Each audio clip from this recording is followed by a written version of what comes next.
Naautangan ka na ba?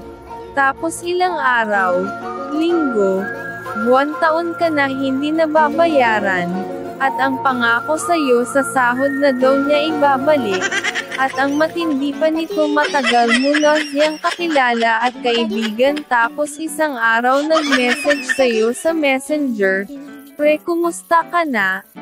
Syempre si ako naman magre-reply dahil matagal na kayo magkaibigan at matagal na rin hindi nagkakamustahan. Tapos syempre humahaba na ang usapan ninyo. At sa bandang huli ang ending ng pag-uusap nyo ay sasabihin ng matagal mong kakilala at kaibigan, "Pre, baka pwede naman makautang dyan. Nagipit lang ako ngayong buwan na to sa sahod ko na ibabalik, pre."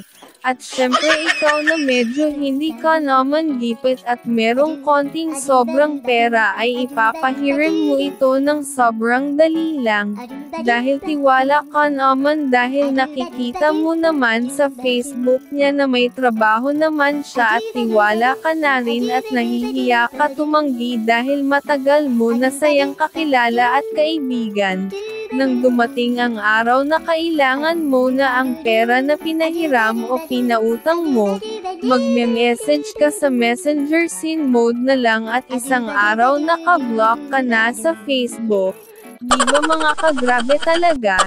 Nung kinumusta ka sa Facebook, messenger reply ka agad at nagbigay ka ng oras sa kanya tapos uutangan ka lang pala. Tapos nung nakautang na sa'yo scene mode na lang sa messenger at na-block ka pa sa Facebook. What a life!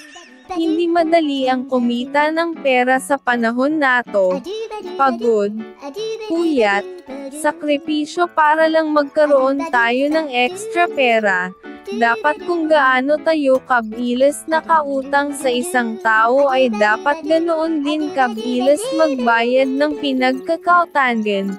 Huwag sayanjin ang tiwala ng isang tao dahil ang tiwala ay hindi nababayaran ng pera. Kaya ngayon na truman ako at kinakabahan na kapag may nangangamusta sa Facebook at Messenger.